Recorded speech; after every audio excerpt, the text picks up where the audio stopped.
Hello and welcome to another episode of the Center Studio Podcast. I'm your host, Glenn Nelson. And today I have the pleasure of talking to the editors of a brand new and exciting book, Latter-day Eloquence, 2 Centuries of Mormon Oratory. They are Richard Benjamin Crosby and Isaac James Richards. Hello, gentlemen. Hello, Glenn. Pleasure to be here. I have to say, when your book arrived, I was a little intimidated. It's a substantial work, 650 pages. But once I started reading it, I could not put this thing down, guys. I really couldn't. This is an indispensable volume, and I can imagine many people wanting to have this treasury of LDS public speechifying. I would love to know from the two of you how the idea for the book came about. I know it's a generic question, but it seems so obvious that a book like this should have already existed, but I don't think that's the case. So what do you think of that? I'll take the lead on this. I know Isaac has some thoughts on this as well. There was a coincidence at the root of our collaboration on this project. I had always thought, well, there ought to be an anthology of Great Mormon speeches. I'm a rhetorician. I study oratory. You have these sorts of anthologies in seemingly every category of culture and history. There was no such anthology in Mormonism or in the Latter-day Saint tradition. There are niche anthologies. There are anthologies of speeches by women. There are anthologies of speeches by, say, people at the BYU devotionals. There are anthologies of speeches by general authorities and so forth. Most of these anthologies are devotional, and none of them try to capture the full breadth and diversity of what Isaac and I would call the Latter-day Saint speaking voice. And so years and years ago, I thought, well, we should create a volume called Mormon Eloquence or Latter-day Eloquence or whatever.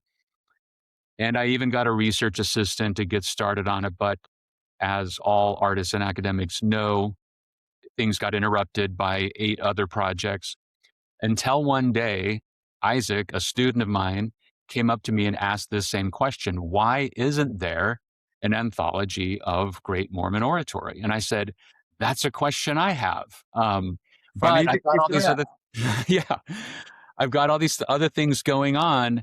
And then Isaac did what Isaac James Richards does. He said, let's do it. Let's just get it done. And he became the engine behind the execution of this project. And now it's in your hands and our hands, and we hope many other people's hands.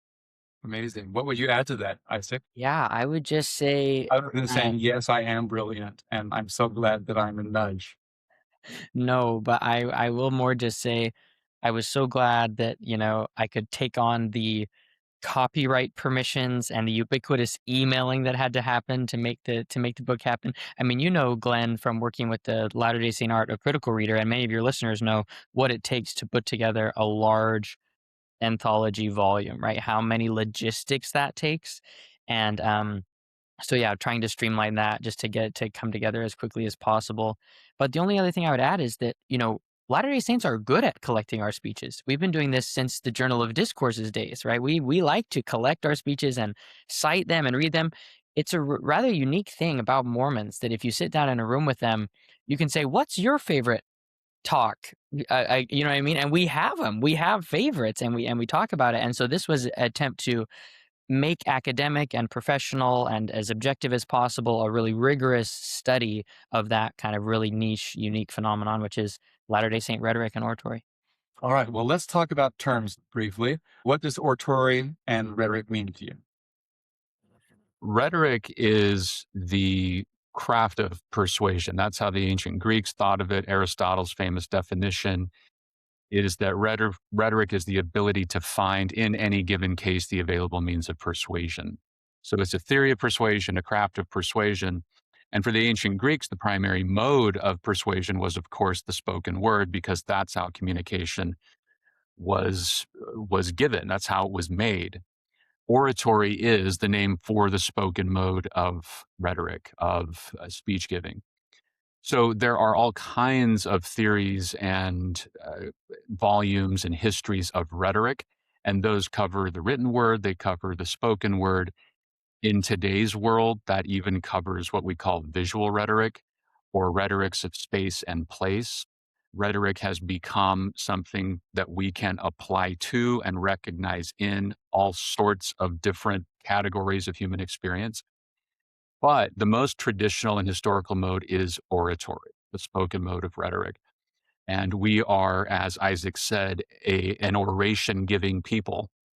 And so we feel like a foundational text that would open the conversation on the study of oratorical rhetoric and the Latter day Saint tradition was necessary. I was in church on Sunday and a 5-year-old gave a speech. And I thought, okay, it started. Yeah, I mean, Latter-day Saints are more likely, probably, than many of their peers to have spent long amounts of time standing in front of lecterns and pulpits in front of large audiences, right? From that very young age, like you say, we learned to do this. And that's interesting because oratory, I would just add, Glenn, it's an art form. We don't always think of it this way, right? We have our classic art modes, right? We have visual, drama, we have music, and then in writing we have subgenres, right? Poetry, fiction, creative nonfiction. But the premise of our book really is that a well delivered speech is also worthy of aesthetic analysis and appreciation, and that giving a sacrament talk, right, is an art form. It can be learned, right, and it can be improved upon. So I think it's not a science here, public speaking, right? It's an art like all other fine arts and communications disciplines. Yeah. So this book then includes speeches, commencement addresses, talks at church, talks at political rallies and events, speeches that were written for publication, and speeches that are primarily oral but later ended up being published. Am I missing some categories? It's quite broad. It is, and it includes the very traditional genres of oratory in the Latter day Saints world. So sermons, general conference addresses, devotionals. I think you've covered pretty much all of it, Glenn. I might be missing one or two. We have a couple of very unusual s- artifacts, for lack of a better word. One is an actual interview between Larry King and Gordon B. Hinckley back in the 90s. So we allowed this interview style to be framed as an oration because the parameters we set up were where it has to be an orally delivered speech, and speech can be defined broadly, to a live audience. And Gordon B. Hinckley's interview with Larry King qualifies. We have one pretty creative, uh, I don't know, mediated artifact, and that is Killer Kane's Yeah. interview segments from the famous movie. Oh, I'm forgetting the name of the movie now. New York Doll. New York Doll. Yeah, of course. He was, of course, the basis for the New York Dolls. So there are a couple of creative approaches, but 90% of the speeches come from those traditional genres you listed. You write in the book's introduction, and this was published by University of Illinois Press just now, June 2nd, 2026. The goal of this volume is to capture the history, diversity, and centrality of public speaking in Latter-day Saint life writ large. So tell me more about the goals for this book. You've touched on it slightly so far, but why is public speaking part of the goal rather than essays and published articles produced specifically to be printed? Isaac, why don't you take that away? I know we both have some thoughts on this. Yeah, I think there are several answers we could make to that question. One is if you kind of take the other side of the extreme, right? What's everybody talking about these days? Artificial intelligence, right? Everyone's talking about all the kind of content, digital media that's all over on the internet. When I teach public speaking here at Penn State, I look my students right in the eyes and I say, this face to face interaction is never going away, ever. And in fact, it's maybe becoming more valuable, right? If there's recorded, right, media, a live, spontaneous human speaking from the heart, that stands out. And so I think one thing that's important about oratory and public speaking is we're seeing a return to it a little bit, a return to orality in this kind of everything's written, everything's recorded, everything's digital. But this, I mean, our sacrament meetings, right, in the church are evidence of this. We've decided that it's important to come together every week, face to face, and talk to each other. And it's a radically democratic notion. It's a radically American, distinctly kind of American democratic that comes out of the 19th century Great Awakening and all the way to this day. And that's a special part of our tradition that we wanted to highlight. I'll add that just before this discussion, literally maybe 5 or 10 minutes before we started, I was online and an advertisement popped up. Ironically, it seemed like an AI advertisement. It seemed like AI had made the advertisement, but we'll set that aside for a moment. And it was on an articulation course that you can buy, a 28-day articulation challenge. And it showed this woman from her childhood uh, growing up and maturing, and all the while being afraid to speak and being intimidated and bullied in her schoolwork and in her job life until she takes this 28-day challenge. And then she becomes this boss, and she becomes confident and she transforms. Obviously, that's an advertisement. Obviously, there's a lot to critique there, but the basic principle, I think, is real. We need to learn how to talk to each other in the flesh in real time. This is, as Isaac alluded to earlier, an art form. It is a literature. It is the original literature. The original literature was the rhapsode traveling from place to place, telling stories with his mouth to a live audience. That's where our first poetry comes from. So if we're not really studying this art form, I don't think, and this may sound like hyperbole, but I don't think we're really studying what makes us creators of art and human beings in the first place. Yeah. I live in New York and I go to a lot of live performances. And a written essay that was written to be published and not produced orally has a very different audience. And there's a different spark that happens when somebody's speaking, and you have a fair number of political discourses here, trying to persuade people. Not knowing if you're going to get heckled, not knowing if it's going to go well, not knowing if there can be a groundswell of enthusiasm for what you're saying, not knowing if the cadence of your speech in that Martin Luther King way builds and builds to a crescendo and people want to stand up and do something. You can get that with text only, maybe, but it's not the same thing. I mean, I remember, Isaac, you had mentioned to me that this book was forthcoming, and I imagined it to be a collection of talks and lectures that the two of you selected and edited. But that's not what this is. So you invited, is it 56 scholars to participate? Give us the backstory on that and like what their role was in all of this. We decided early on that we did not want to be the ones selecting all the speeches. If we wanted to capture the full breadth and diversity of the Latter-day Saint voice, we wanted to have an open call. So we sent out invitation after invitation to every listserv we could think of in the Latter-day Saint academic, intellectual, artistic world, into departments of universities, you name it.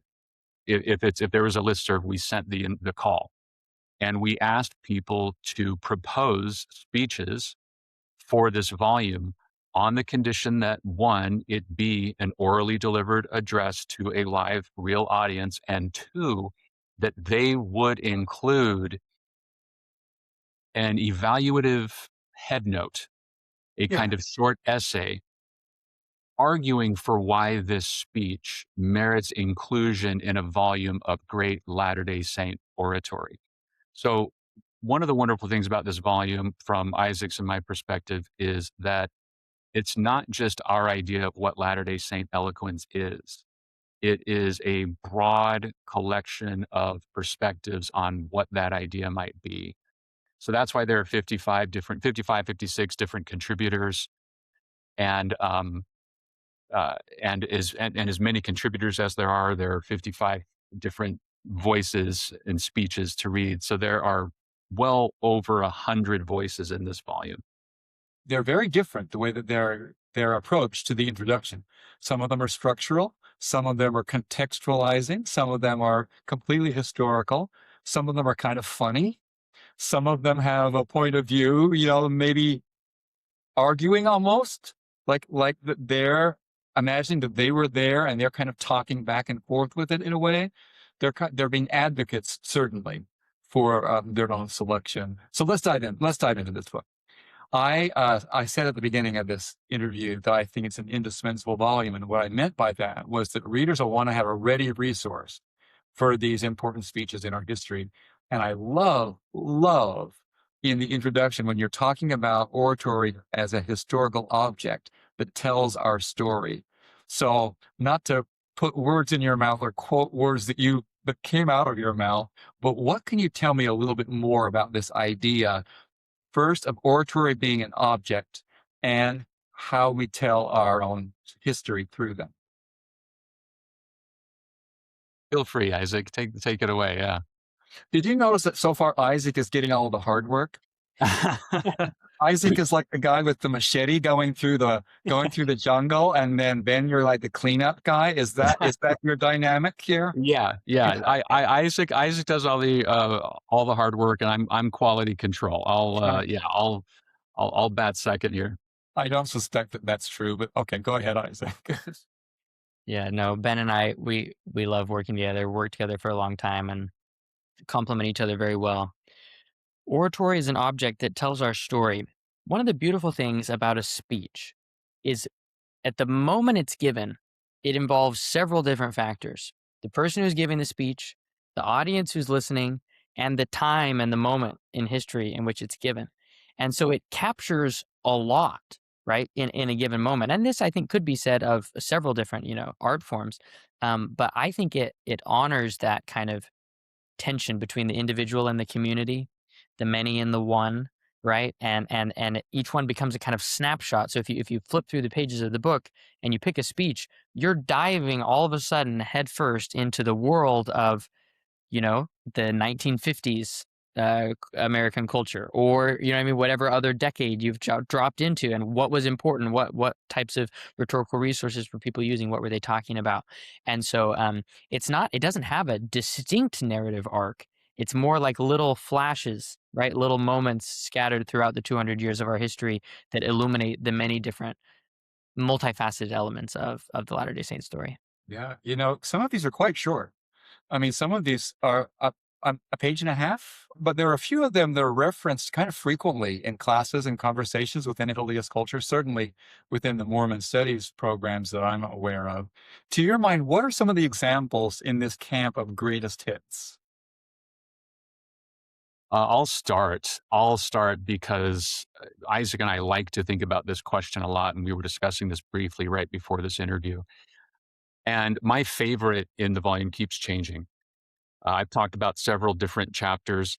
The one I'll bring up now is John Durham Peters' contribution to the volume. John Durham Peters is not just one of the great scholars in the Latter-day Saint world, but literally one of the finest scholars of communication and media theory of the 20th century. And he's offered a reading of Levi S. Peterson's A Christian by Yearning from 1988. This is a beautifully written analytical headnote and a beautiful, eloquent speech that Peterson gives as a keynote at a Sunstone symposium back in the late 80s. I'm tempted to quote from Peterson himself, but I would rather actually quote from Peters, who's writing the headnote here, because John Durham Peters is a great example of eloquence. And if you don't mind, I'll just mention briefly or quote something from his piece. He says, Peterson offers a kind of religious agnosticism in the gentle sense of not knowing rather than aggressive disbelief. He shifts the basis of religious experience from knowledge to hope, from certainty to awe. Our faith can rest on an epistemic minimalism. And if there is anything we can know for sure, it is that we will die. The next world will be as surprising as a sunrise, just as Peterson transfigures the common speech genre of bearing testimony, so he transfigures beliefs so common that they are rarely perceived in their stunning blazingness. So that's just a taste, I think, of the analytical eloquence of what's happening in the volume. And it's a teaser for actually going to Peterson's speech and reading his speech, given that it can inspire someone to write that about the speech. So that'll be my favorite for today's podcast. You must have been eavesdropping, because when I was reading through it, I went chronologically, and I said to myself, well, maybe I'll just scan it. It's one, But I started reading an introduction. I was like, well, I have to read this now. This sounds amazing. Like, whatever. Okay, so Isaac, what on this greatest hits idea? What are some that struck you? Probably didn't surprise you that people selected that to be included. Oh, it didn't surprise me. I mean, I think I could really quick. I have a particular speech I want to talk about, but the greatest hits, we had to make some sure those were in there, right? So when people think about Bruce R. McConkey's last testimony, right, where he says, I shall not know any more then than I know now that Jesus is the Christ. That's the greatest hit, right? The Spencer W. Kimball's second century address at BYU, right? That's the greatest hit. The King Follett sermon, that's like the first greatest hit, right? There are a lot of these Yeah. really famous, Orson F. Whitney's Miltons and Shakespeare's of Our Own, right? Where he says, we're going to have Miltons and Shakespeare's of Our Own. That's a beloved one in Latter-day Saint art circles, right? This kind of call to home literature. So there are many of those types of speeches there. But there's also unorthodox, unusual ones. One of my favorites is by Wayne Booth. He Mike too. Oh, one of yours too? This one's No, called now, as of yesterday. Yeah, Yeah. never Yeah, heard of so it before. Wayne Booth attended. It was I guess it would have been it was like an anniversary, maybe 150th anniversary of BYU or something like that. This would have been in 1980. So in 1980, he goes to this BYU Humanities conference and he delivers a address called Art and the Church. And he structures it like the screw tape letters, like C.S. Lewis's screw tape letters. So he has um, a person named Smoother, who's like the kind of low tier devil, writing letters to Chief, who is maybe supposed to represent, I don't know, some sort of church administrator at some level.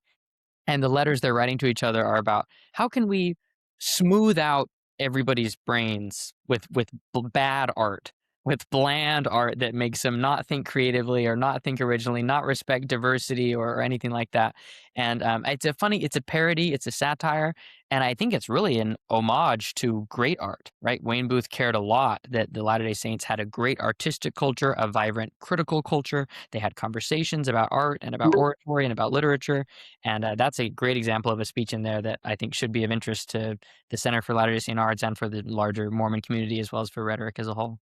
I was thinking of Stephen L. Peck as I was reading that. The book's organized by century. The 19th century has a dozen examples or so, all fascinating. But the pace picks up in the 20th and 21st centuries, including nearly a dozen in the last 10 years alone.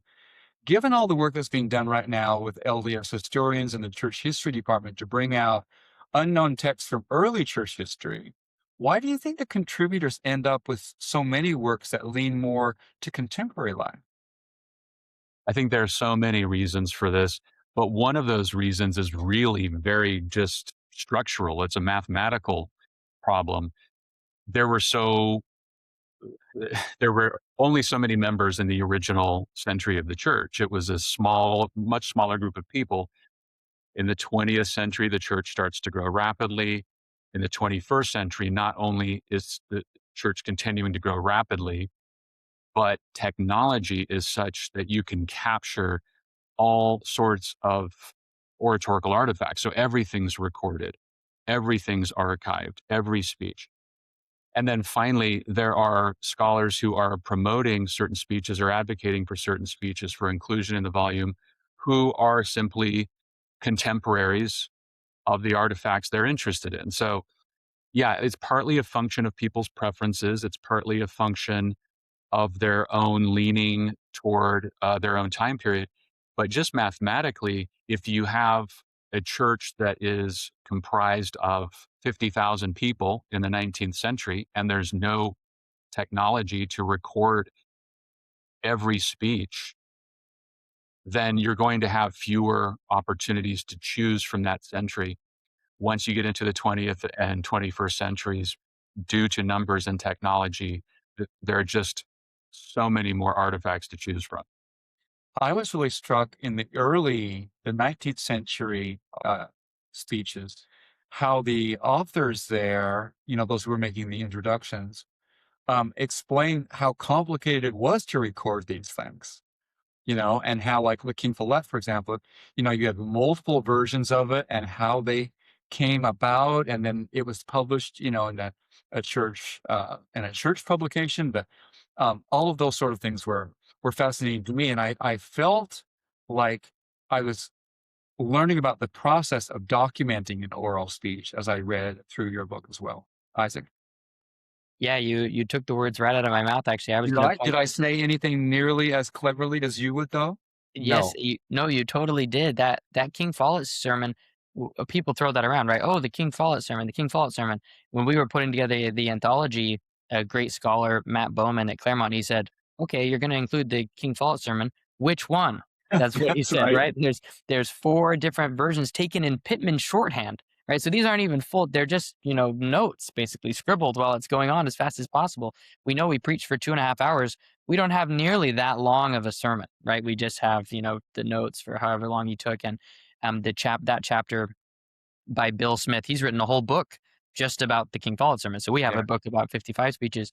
But we will say that in our anthology as well, we do some of that primary documentation work where we have reprinted some speeches there for the first time, which have not appeared in print anywhere else. And another interesting example is Truman G. Madson's Joseph Smith lecture. There's a very famous speech that people love to listen to on cassette on their missions and things like that. We have his published version, the way he wrote it, his transcript, and then we will have what he actually said. And in the chapter in the anthology, we've compared where he goes off script to elaborate and embellish and engage the audience. So yeah, there's a unique tension there between the orally delivered and then how it gets transcribed and recorded that is running through the whole book. Yeah, that part of it is just completely brilliant too. I'm not surprised about how much I was engaged with these historical texts, but since the book started there, that's where I started thinking about it more than I probably had in the past. But many of the speeches and their introductions felt so relevant to my life right now, these 19th century speeches. Like I read Sidney Rigdon's fiery speech delivered on 4th of July, 1838, on 4th of July. That was Nice. Isaac. Actually, that was Isaac, your selection. Why was that text, which is kind of wild, why was that an important text for you to include? Oh, that is such an important speech. It's a speech that fits in this larger genre of people in the United States speaking to the larger nation from whatever their identity category is. So if you think about and drawing on its founding documents. So Elizabeth Cady Stanton, right? Her Declaration of Sentiments is an imitation of the Declaration of Independence. And Frederick Douglass's "What to a Slave is the Fourth of July" kind of critiques slavery by using the Declaration of Independence and the Constitution. This is Sidney Rigdon saying, "Hey, we Mormons are here to stay in the United States of America, and we want our religious liberty and our freedom." And boy, do we see that thread running not only from 1838, but to Dallin H. Oaks, right, who's really uh, pushing that important tradition of religious liberty and the relationship between church and state. That's an interesting thread through the book and a very important speech, not only for the fact that it kind of gets everybody angry and gets them kicked out of Missouri, so important for history as well. That's true. The consequence side of these things is like I'm really curious to know. I mean, some of it is kind of hard to exactly pin down, but you're right exactly about what happened after they've stopped talking. I was struck by the political wrangling of Orson Pratt's anti-slavery speech of 1852, the Native American Relations speech by Brigham Young in 1866, Eliza R. Snow's speech of the Great Indignation Meeting in 1870, Senator Reed Smoot's U.S. Senate speech in 1907, and many others that deal with social topics of the era. What do you make of these ideas of political speeches and their audience? Um, why is that important? I think for two reasons. For one, political speeches represent the Latter-day Saint grappling with the larger social context that they've always existed within. And for two, and I'll come back to that. But second, these are opportunities for the Latter-day Saint voice to flourish. So they say something important both about the context in which Latter-day Saints exist, and they also say something about the voice of that particular prominent Latter-day Saint. So for both of those reasons, they are important artifacts for this volume. But going back to that first one, Isaac just brought this up because Mormons in the 19th century, and you know what, 20th century and even 21st century to some extent, are marginalized people, whether it's structurally and politically, or if it's attitudinally, they are considered strange, alien, awkward, weird, whatever. And it's important that we see how other Latter-day Saints situate the Latter-day Saint experience within this broader context. If we're not capturing those voices, Mitt Romney's Faith in America speech is one of the prominent chapters in the book, for example. Jeff Flake's speech, essentially denouncing MAGA, is a prominent chapter in the book. And Lenore Romney, too, actually, she's in the book, too. So we do have these politicians. If we're not trying to capture their voices, then I really think we're missing out on an essential part of the Latter-day Saint experience, particularly in the United States, because we are not normal American citizens. We're just not. There are probably lots of Latter-day Saints that would like to think we are, but we have historically been and continue to be a people that have been shunted, whether, again, just by attitude or by actual political and legal structures, shunted to the margins a little bit. So how do we talk about that? What do Latter-day Saints say about that? That's an important rhetorical exigency that needs to be dealt with. Well, I think that the early women writing, for example, like, let's say the polygamy era and the post-polygamy era, were saying, you know, don't don't project onto us what you think we are and what we're capable of doing. I found those really interesting. Some of them are, familiar to me, but I was struck again by them. I knew I was going to be talking to you then, of course. And so I wrote to Richard Bushman, who appears in your book. His speech, it was a BYU commencement speech that he delivered in 1991, is all about being a scholar in the church with all that entails.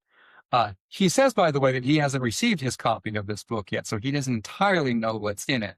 That was his caveat. Maybe you could address that with him separately. I'll But make I an said, but I said, like, what question would you ask these two guys?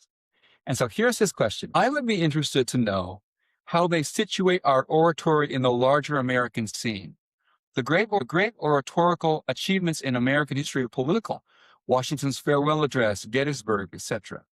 Do Mormons do political oratory, or do we even propound visions for the nation? In other words, are we parochial?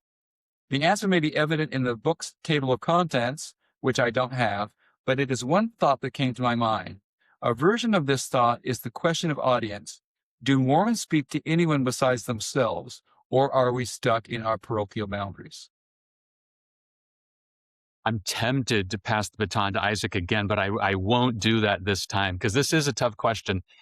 I think we've sort of addressed it a little bit with our conversation about these political speeches, the chapters from politicians and those addressing political issues already. But a really key part of this history is where Mormonism, or the Church of Jesus Christ of Latter-day Saints itself, emerges from. We're talking about the Second Great Awakening in the United States. This is very late 18th century through middle 19th century. We're talking about a massive resurgence of religious enthusiasm in the country. And out of that context, there was a kind of inspiration that allowed people to believe they could have a voice in the broader, not just religious, but in the broader culture of the United States. So Joseph Smith is one of the key figures, and perhaps the most key figure in this history, who decides that we don't have to be subject to highly credentialed, elite, institutional, bureaucratic, religious authorities anymore. We can have our own revelation. We can create our own movements. And the only real criterion that we need to be mindful of is whether or not we inspire each other. That's what the Second Great Awakening was all about. And that movement was concomitant with other movements in American history, such as abolition, eventually suffrage. We're talking about economic populism in the Jacksonian era.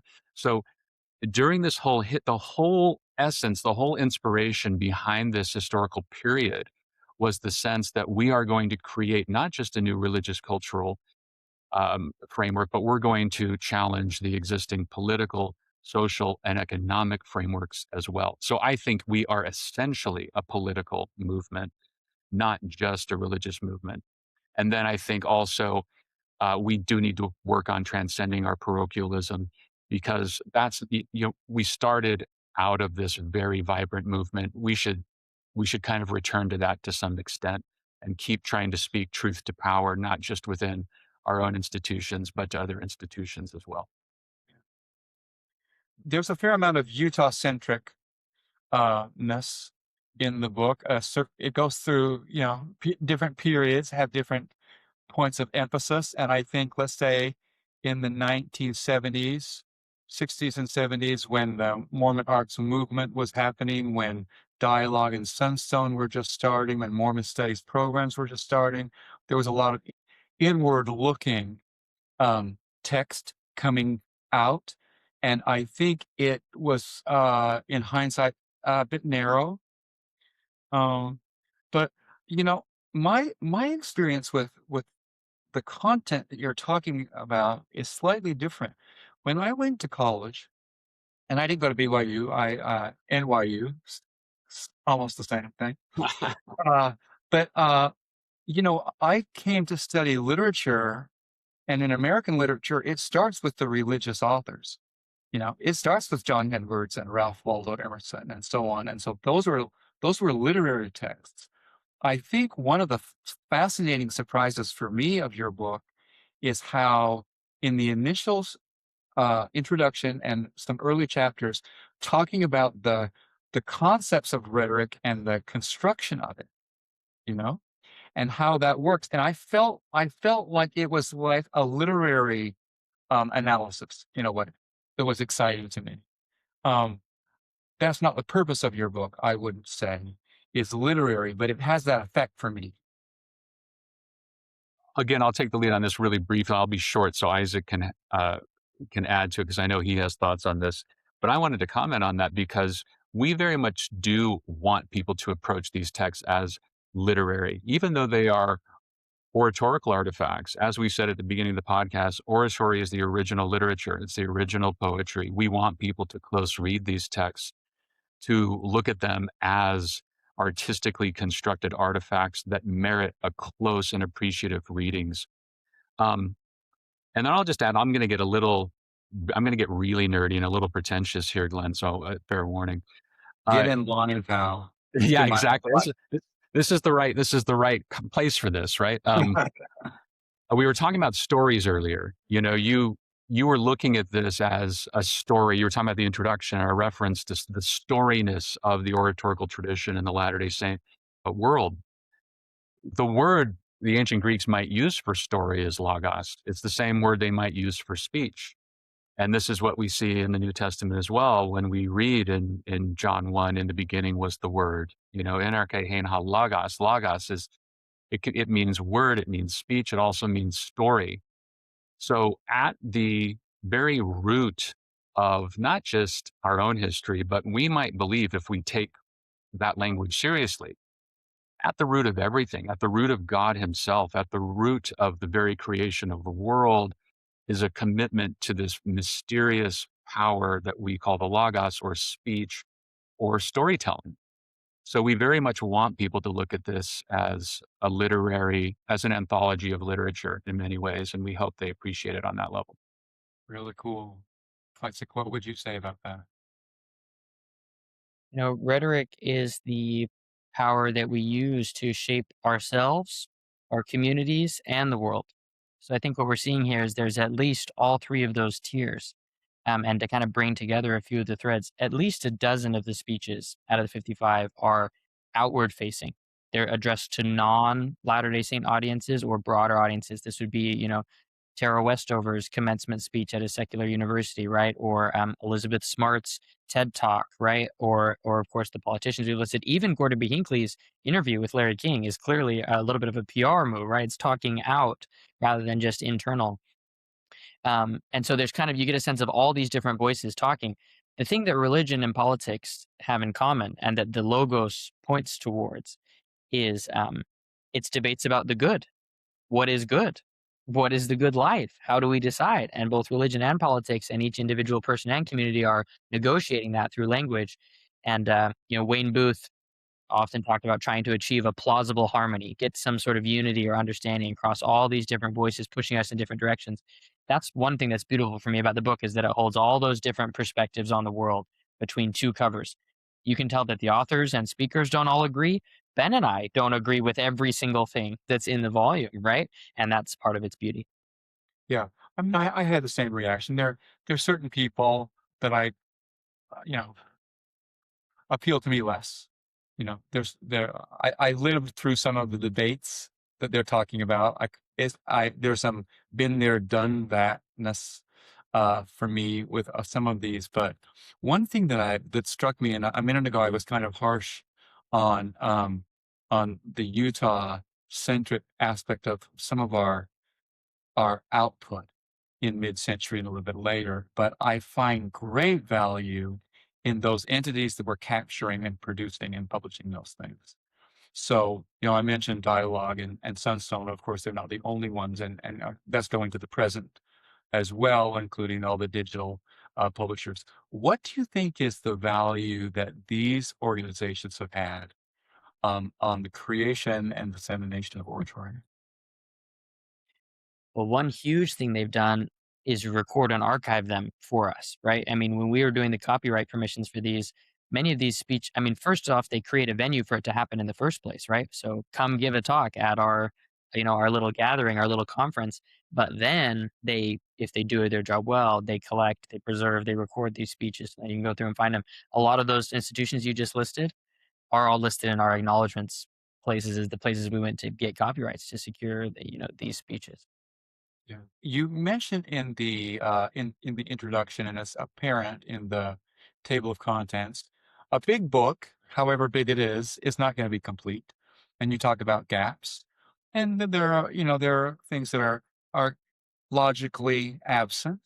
What do you think, looking forward, the next 10 and 20 and 50 years, is likely to emerge from um, segments of our culture that are not currently fully represented? So let's say the entire Spanish speaking world, or Africa, Asia, and so on. How do you imagine that oratory will evolve within those segments of our culture? I'm completely fascinated by this possibility.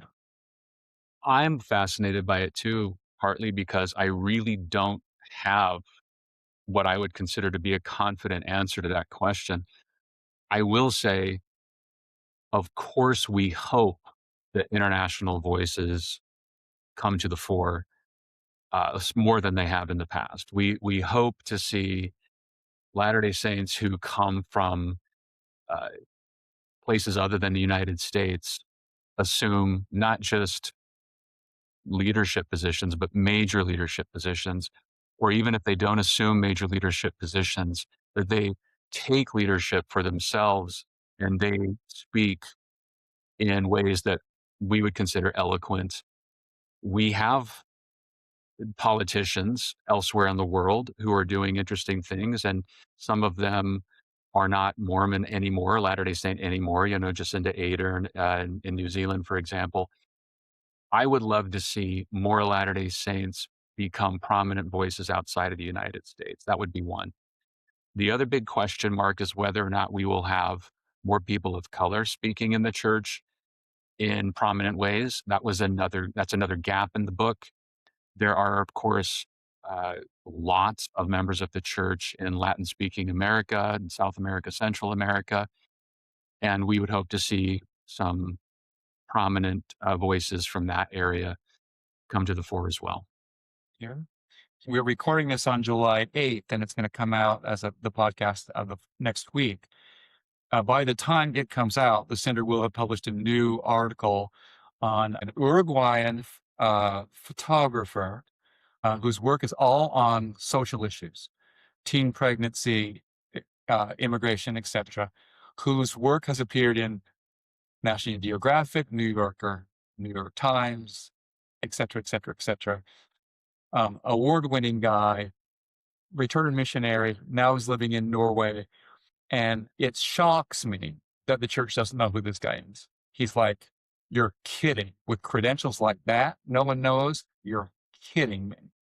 And it's all about the stuff that you're talking about. He's not a text guy, he's a photographer, but they're photojournalism. And so these are, photo essays essentially on these issues. And I think you're going to die when you see them. And I imagine that this kind of coming forth is a green light for other people to say, hey, I'm here too. I'm in Zimbabwe and I'm doing some really amazing stuff. Like I was recently talking to a filmmaker in Nigeria, and he was every bit as serious as anybody I've talked with in the church who's living in Hollywood. Every bit as serious about it. And so there has to be a venue for them.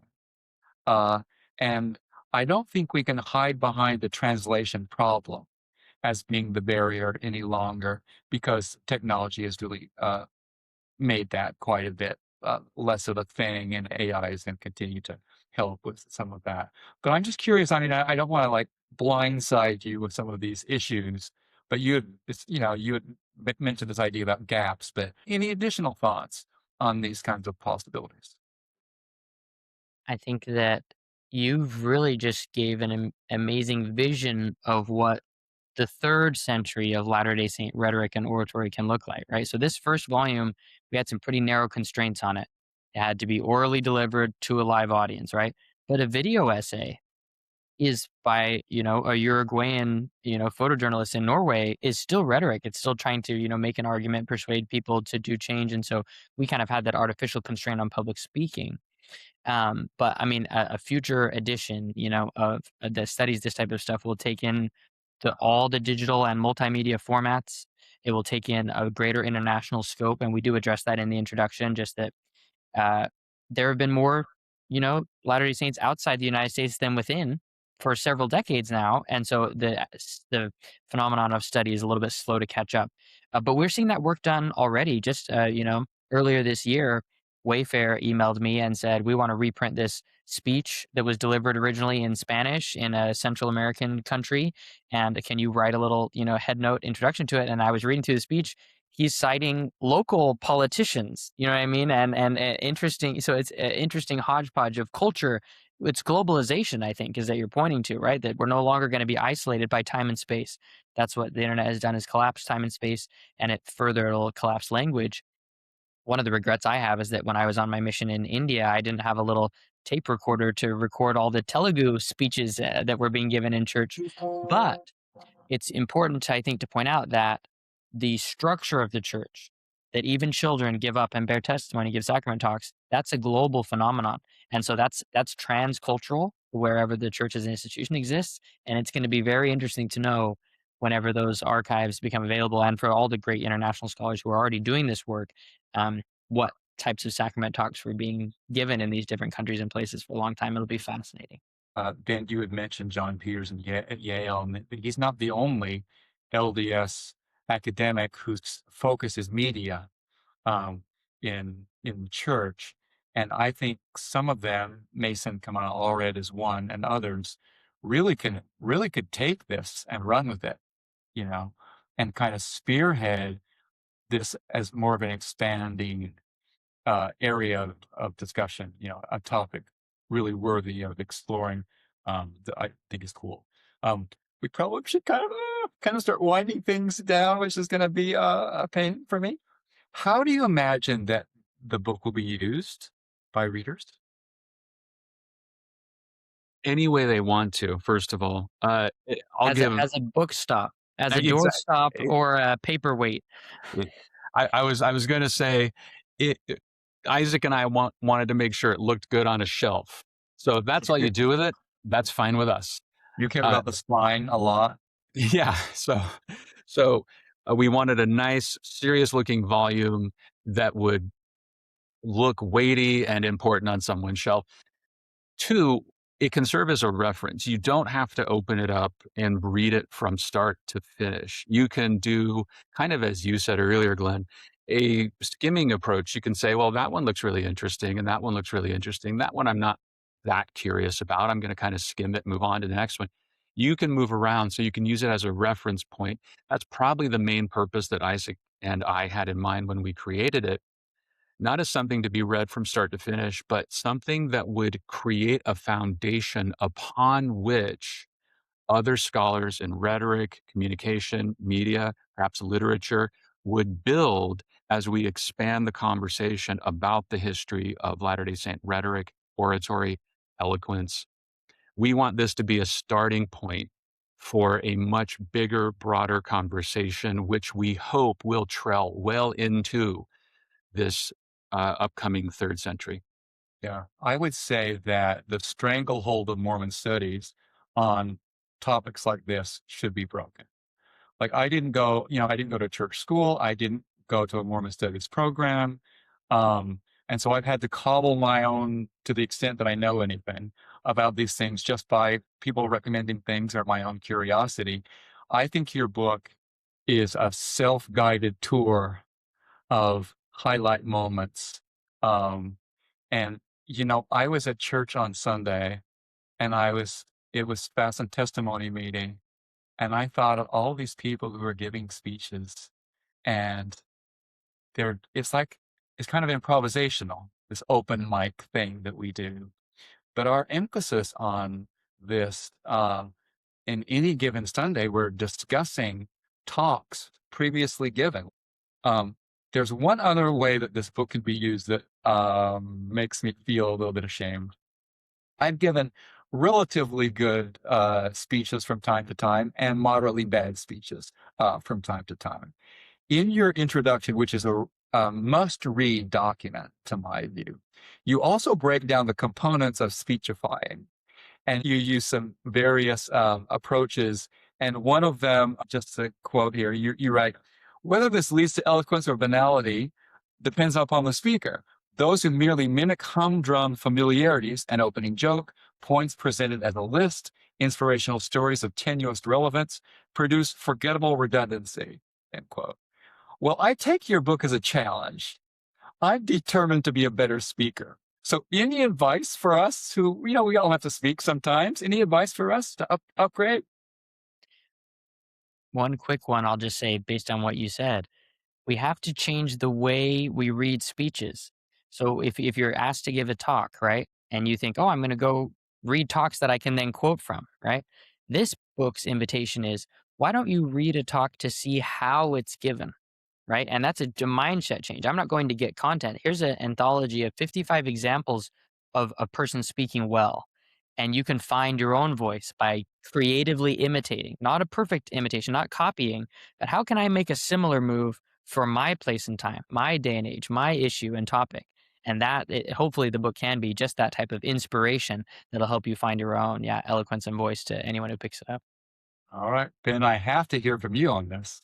Well, I'll add that we have lots of thoughts on this, Isaac and I, but I'll add one. And I think this is probably the most key thing any speaker can do to reframe themselves as speakers. Stop focusing on yourself so much. Focus on the audience. That is the heart of rhetorical theory.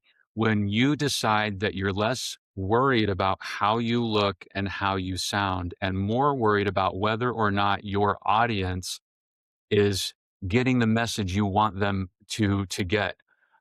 When you stop focusing on how you feel and start focusing on how they feel, you are going to be transformed as a speaker.